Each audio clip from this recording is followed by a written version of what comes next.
Subscribe to our YouTube channel and press the bell icon to get the latest updates. लोग यह भ्रम फैलाते हैं कि प्रभु श्री राम एक क्षत्रिय होने के नाते मांस का सेवन किया करते थे, इसीलिए तो माता सीता ने उन्हें हिरण मार कर लाने को कहा था। यदि वो मांसाहारी नहीं थे तो क्यों माता सीता ने हिरण की मांग की? कुछ लोग यह भी कहते हैं कि माता सीता ने हिरण के चमड़े की मांग की थी क्योंकि वो उस चमड़े का आसन या वस्त्र बनाना चाहती थीं। लोग सवाल करते हैं कि क्यों माता सीता ने हिरण के चमड़े की मांग की और भगवान श्री राम उसे मारने भी क्यों चले गए, जबकि धर्म तो यह नहीं सिखाता। यदि ऐसा था तो क्या प्रभु श्री राम मांसाहारी थे? प्रभु श्री राम, लक्ष्मण और माता सीता ने अपना राजपाट और राजसी वस्त्र सभी को त्याग कर वन गमन किया था। उन्होंने सन्यासियों के वस्त्र को धारण किया। वे सभी ऋषियों के आश्रम में रहे थे। वहाँ उन्होंने ध्यान और तप किया।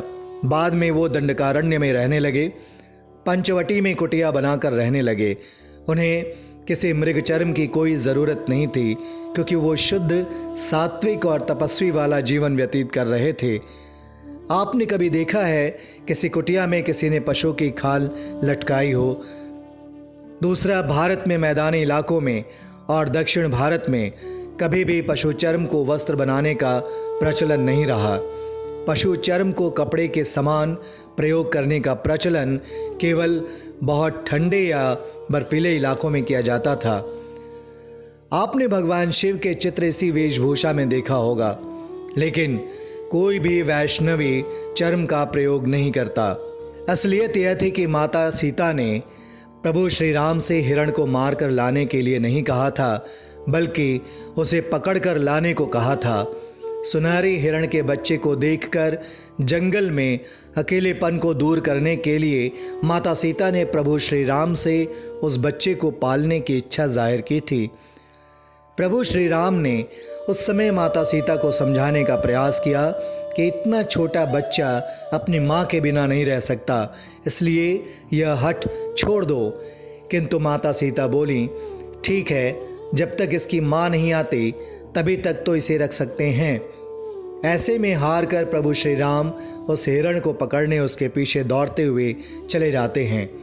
जब दौड़ते हुए वो हिरण एकदम से कभी दिखाई देता और कभी गायब हो जाता तो प्रभु श्री राम समझ गए यह कोई मायावी है। यही सोचकर उन्होंने तीर निकाला और उसका वध कर दिया। चूंकि प्रभु श्री राम विष्णु के लीलावतार थे, इसीलिए पहली नज़र में उस मायावी राक्षस को देखने के बाद भी सामान्य पुरुष की भांति जब तक उसने अपनी माया नहीं दिखाई तब तक उसे एक छोटा सा हिरण समझते रहे और माता सीता की बात मानकर उसके पीछे दौड़ते रहे। वो सब कुछ जानते थे, लेकिन यदि वो ऐसा नहीं करते तो आगे की लीला नहीं होती। अतः प्रभु श्री राम का आकलन मानवीय दृष्टिकोण से करना त्रुटिपूर्ण है। यदि आप यह कहते हैं कि हिरण को इसलिए नहीं मारा गया था कि उसका चर्म निकालकर उसके वस्त्र या आसन बनाए जाएं, बल्कि इसलिए मारा गया था कि उसे खाया जाए, क्योंकि प्रभु श्री राम क्षत्रिय थे और वो मांस खाते थे, इसका जवाब है रामायण में कहीं भी प्रभु श्री राम के मांसाहार सेवन के बारे में नहीं लिखा गया। हर जगह प्रभु श्री राम, लक्ष्मण और माता सीता के कंदमूल खाए जाने का ही उल्लेख मिलता है। मर्यादा पुरुषोत्तम श्री राम ने वनवास पर जाते समय आहार विषयक प्रतिज्ञा की थी कि वो कभी मांस का सेवन नहीं करेंगे। चतुर्दश ही वर्षाणि वत्स्यामि वजने वने मधुमूल फलैः जीवन हित्वा मुनिवद आमिषम। अर्थात मैं सौम्य वनों में एक ऋषि की भांति मांस का त्याग कर 14 वर्ष कंदमूल, फल और शहद पर जीवन व्यतीत करूंगा। हम यहाँ स्पष्ट करना चाहते हैं कि ऐसा उन्होंने क्यों कहा। वे मांस का सेवन नहीं करते थे, लेकिन ऐसा उन्होंने इसलिए कहा क्योंकि उस काल में युद्ध पर जाने के लिए प्रदेश में, जंगल में, मरुस्थल या कठिन प्रदेशों में जाने पर अक्सर लोगों को उनके मन का भोजन नहीं मिलता है, लेकिन मांस सभी जगह उपलब्ध हो जाता है। दूसरा, शत्रु से संधि करने पर, विपत्ति पड़ने पर या विपत्ति काल में मांसाहार करना पड़ता है। ऐसे में सैनिकों और सन्यासियों को यह सीख कर रखना पड़ता है कि विपत्ति काल में मांस का सेवन किया जा सकता है। लेकिन प्रभु श्री राम ने यह प्रतिज्ञा ली थी कि चूंकि मैं जंगल में जा रहा हूँ, तथापि मैं किसी भी स्थिति में मांस का सेवन नहीं करूँगा। दरअसल आपातकालीन स्थिति में व्यक्ति का धर्म बदल जाता है, इसलिए यह प्रतिज्ञा ली गई थी। सुंदरकांड के अनुसार जब हनुमान जी अशोक वाटिका में माता सीता को मिलते हैं, तब प्रभु श्री राम की खुशहाली बताते हैं। वो कैसे हैं, किस तरह जीवन जी रहे हैं, उनका दिनक्रम क्या है, सबका वर्णन करते हैं। न मांसम राघवो भुंक्ते न चापि मधु सेवते वन्यम सुविहितम नित्यम भक्तमश्नाति पंचमम।